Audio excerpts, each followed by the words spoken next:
हरियाणा के सिलेक्ट हो रहे हैं, और सिलेक्ट हो रहे हैं तो उनकी संख्या बहुत कम है। और वहाँ पे बच्चों क्या कहा जाता है कि आपको ना 35% नहीं आए इसलिए आपको ना नौकरी नहीं दी जाएगी। हरियाणा और हरियाणा के अभ्यर्थी किस प्रकार ठगे जा रहे हैं। सर इतनी मेहनत करने के बावजूद भी सर हमारा रिजल्ट देखो, ये कह रहे हैं कि हम 35% भी नहीं ले पाए। और मैं एक ऐसे गांव से आता हूँ जहाँ पे मैं पहला स्कॉलर हूँ इंग्लिश का। नमस्कार, मैं हूं अंकिता और आप देख रहे हैं क्राइम आवाज इंडिया। राष्ट्रीय स्तर की नेट और जेआरएफ जैसी कठिन परीक्षाओं में सफलता हासिल करने वाले हरियाणा के अभ्यर्थी, लेकिन जब बात आती है हरियाणा लोक सेवा आयोग यानी HPSC की परीक्षाओं की, तो वही अभ्यर्थी नॉट फाउंड सुटेबल करार दिए जाते हैं। 6 बार नेट की परीक्षा पास करने वाले, जेआरएफ में रैंक हासिल करने वाले होनहार छात्र HPSC की चयन प्रक्रिया में असफल क्यों हो रहे हैं? यह सिर्फ इत्तेफाक है या व्यवस्था की कहीं बड़ी चूक? आज हम पहुंचे हैं जागो हरियाणा। आप देख रहे हैं बैनर, जागो हरियाणा का जो बैनर है, इसके बैनर तले जो बच्चे प्रोटेस्ट कर रहे हैं, उन बच्चों के पास आज हम पहुंचे हैं। किस प्रकार से उनके साथ खेला हुआ है या क्या हुआ है, तो ये बच्चे HPSC की कहानी बताएंगे इनकी ही जुबानी। मैं डॉक्टर मोनिका भारद्वाज। एक लंबे अंतराल से जो है HPSC की कमियां खामियां जो हमारे सामने आ रही थी, शुरुआत में हमें लग रहा था कि ये जो कमियां हमारे सामने आई हैं, यहाँ कहीं ना कहीं वो विद्यार्थी या वो अभ्यर्थी हैं जो सब्जेक्ट नॉलेज टेस्ट पास नहीं कर पा रहे हैं। लेकिन जब हमने उसकी विवेचना की तो हमने पाया कि हर एक सब्जेक्ट के पेपर में जो है अभ्यर्थी ना तो हरियाणा के सिलेक्ट हो रहे हैं, और सिलेक्ट हो रहे हैं तो उनकी संख्या बहुत कम है, और संख्या कम होने पर भी जो कैटेगरी विशेष के विद्यार्थी हैं वो नाम मात्र है। तो लंबे विश्लेषण के बाद हमें समझ में आया कि हरियाणा और हरियाणा के अभ्यर्थी किस प्रकार ठगे जा रहे हैं।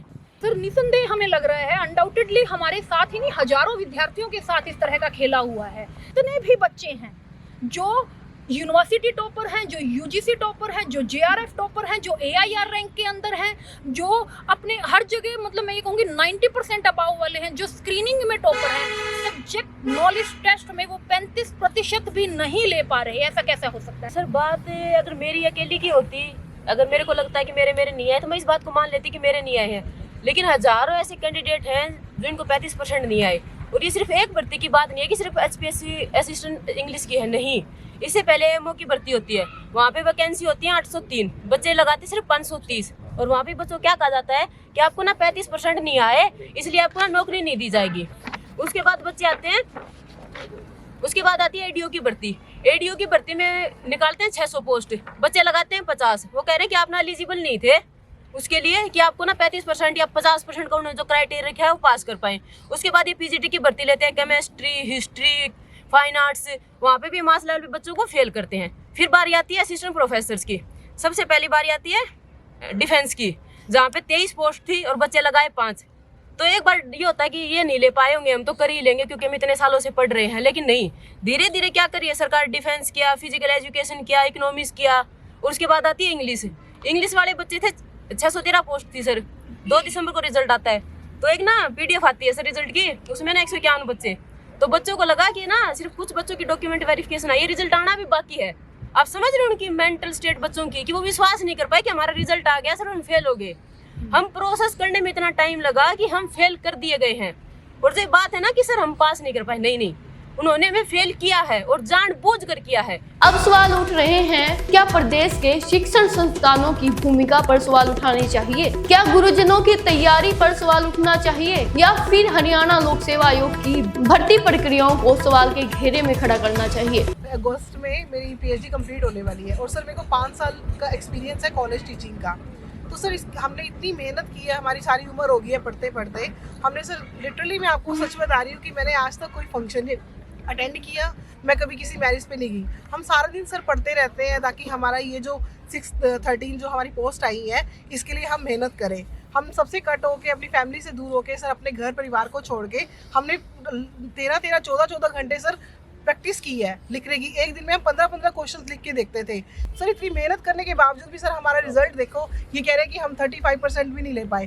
सर ये तो बहुत इम्पॉसिबल है सर, हम बिलीव ही नहीं कर पा रहे कि हम कहाँ स्टैंड कर रहे हैं। सर इसके अलावा वो क्या कर रहे हैं, हमारे एजुकेशन सिस्टम पे पूरा सवाल उठा रहे हैं कि तुम्हारे टीचर्स ने, तुम्हारे प्रोफेसर्स ने कुछ नहीं पढ़ाया। सर ऐसा नहीं है, हमारे प्रोफेसर्स ने, हमारे टीचर्स ने कुछ नहीं पढ़ाया। सर हमें उन्होंने पढ़ाया तभी तो हम नेट क्वालिफाई कर पाए हैं। सर नेट क्वालिफाई करना कोई इतना आसान नहीं है। इंग्लिश में बहुत वास्ट सिलेबस है सर, वाइड सिलेबस है। उसको पूरा करने के लिए भी आपको कम से कम एटलीस्ट 1 टाइम करने के लिए भी 1 ईयर चाहिए। तो सर उसके बाद आपको रिवीजन भी करनी होती है और उसको सर ग्रेस्प भी करना होता है। तो इसके लिए सर आपको बहुत ज़्यादा लंबा टाइम चाहिए। इतना ईजी नहीं था सर ये हमारे लिए। और साथ साथ सर हमारी रिस्पॉन्सिबिलिटीज़ भी थी, घर की रिस्पॉन्सिबिलिटी थी, तब जाके हमने क्वालिफाई किया। तो भी सर हमारे को रिजल्ट क्या मिला, आउटकम क्या मिला कि हमें फेल घोषित कर दिया गया। मुझे अपने जुडिशरी सिस्टम पे पूरा भरोसा है। और मैं अपने बारे में बताऊँ, I come from like military background, because मेरे फादर साहब मिलिट्री में थे और अभी मेरा भाई भी है। और मैं पहले मेडिकल में था, उसके बाद मैं लिटरेचर में आया। मुझे था कि लाइक यही एक चीज़ है जो मुझे लाइफ में कुछ आगे सक्सीड करने के लिए मदद करेगी। तो उसके बाद मैंने MA की, JRF किया। Today I am pursuing A PhD on American writer. And जब जैसे मैम ने बताया, हम आंसर देने के लिए HPSC चेयरपर्सन के पास गए थे, तो उन्होंने बहुत बोगसली कह दिया था कि Indian like Haryana universities are not competent enough so that they can like produce scholars who can write means. तो ये जो इतना बड़ा स्टेटमेंट उन्होंने दे दिया, तो ये पूरे अकेडमिया जितना हरियाणा का और जितने प्रोफेसर्स हैं सब पे सवाल था। और मैं एक ऐसे गाँव से आता हूँ जहाँ पे मैं पहला स्कॉलर हूँ इंग्लिश का। साथियों, ये हरियाणा प्रदेश के लोगों के लिए बहुत ही शर्म की बात है कि इस तरह का एक जो इंस्टीट्यूट का जो चेयरमैन है वो हरियाणा के बच्चों को ये कहे कि तुम्हें पढ़ाया नहीं जाता और तुम पढ़ नहीं रहे हो और तुम्हारे एजुकेशन जो इंस्टीट्यूट है उनमें पढ़ाई नहीं हो रही, इसलिए आप फेल हो। ये बहुत हम लोगों के लिए और पूरे हरियाणा प्रदेश के लोगों के लिए बड़ी शर्म की बात है। कुछ अभ्यर्थी तो यहाँ तक कह रहे हैं कि कहीं अयोग्य शिक्षकों के चयन की नियत पर ही सवाल तो नहीं उठ रहा है। क्या चयन प्रक्रिया पूरी तरह पारदर्शी है या फिर इसमें भी किसी चीज की भूमिका भी है? तो एक बार फिर हम दोबारा से आते हैं मोनिका के पास। तो मोनिका, आपने जो बहुत ही कम शब्दों में आप बताए हैं कि सरकार की ये पॉलिसी क्या दर्शाती है और इन बच्चों के साथ, के भविष्य के साथ क्या जस्टिस होगा आपके साथ? देखिए सर, पहले जब हम कोर्ट में गए थे, क्योंकि 35% के क्राइटेरिया के ऊपर स्टूडेंट्स को पहले से ही लग रहा था, क्योंकि HPSC की मंशा शुरू से ऐसी रही है कि ये स्कीम ऑफ रिजेक्शन यूज़ कर रहे हैं instead of scheme of selection.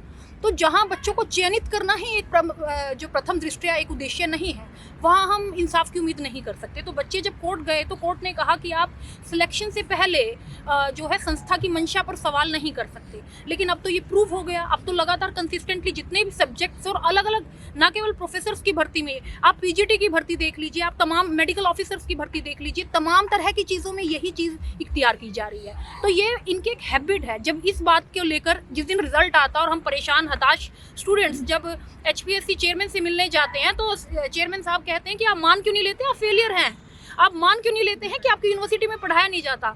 तब मैंने सर से एक बड़ा संजीदा प्रश्न किया कि सर, मैं अभ्यर्थी की तरह आपसे मिली हूँ, आप मुझे ये बताएं तो क्या ये 54 यूनिवर्सिटीज़ बंद कर दी जानी चाहिए? तो उन्होंने कहा निस्संदेह आपके हरियाणा का शिक्षा का स्तर इतना गिर चुका है। तो मैंने ये भी पूछा क्या इस बाबत जो HPSC ने कोई सुझाव सरकार को दिया? कहते सुझाव देना हमारा काम नहीं है।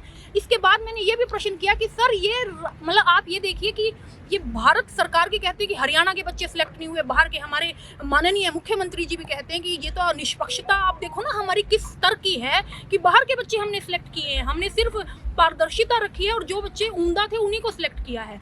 तो सर क्या भारत में, पूरे भारत में, मैं HPSC से पूछना चाहूँगी, पूरे भारत में HPSC को 613 बच्चे, 613 इंग्लिश के प्रोफेसर्स नहीं मिले? क्या इनकी एक भी भर्ती बिना किसी सवाल के, बिना किसी प्रश्न के, बिना किसी गलती के पूरी क्यों नहीं होती? इनके सारे प्री के पेपर दोबारा कैंसिल होते हैं। तो जब इनके पेपर कैंसिल हो गए, दोबारा पेपर करवा सकते हैं, तो क्या ये चेकिंग में गलती नहीं कर सकते? ये हर चीज़ को रूल बुक का हवाला दे के खुद को दुरुस्त कैसे खड़ा कर सकते हैं? आयोग बच्चों के लिए, तो बच्चों की सुनवाई है कहाँ पर? तो इन्होंने बताया, मोनिका बता रही है कि नोट फाउंड सूटेबल की पॉलिसी अपनाकर HPSC जो बच्चों को सिलेक्ट करने की बजाय रिजेक्ट कर रहा है, ये पॉलिसी एक युवाओं के भविष्य पे भी सवाल खड़ा करती है। तो अब एक बार फिर हम मोनिका के पास जा रहा हूँ। जो मोनिका, आप कहाँ से आते हैं बताएंगे? सर मेरा गांव है मोरका भिवानी डिस्ट्रिक्ट में, और मेरा गांव ना एक कह सकते हैं कि राजस्थान के बिल्कुल बॉर्डर पे है। और मेरे पापा ना खेती करते हैं, और खेती करके अपनी बेटी को 5-6 साल का टाइम भी दे रहे हैं, क्योंकि सरकार भर्ती निकालने में भी तो बहुत स्लो प्रोसेस है। 5 साल में जाके भर्ती निकाली सर, उसके बावजूद हम पेपर देते हैं। 5 साल से मैं इस पेपर की तैयारी करी और रिजल्ट आते हैं सर ये। और दूसरा, जब ये बोर्ड है, सिलेक्शन बोर्ड है, रिजेक्शन बोर्ड नहीं है सर। और बात करते हैं कि सर एक जो रिप्रेजेंटेशन की, रिजर्वेशन की जो एक सरकार हमारी बोलती है, सैनी साहब भी बोलते हैं कि हम सबको साथ लेके आएंगे, सबका साथ सबका विकास। कहाँ है सबका साथ सबका विकास?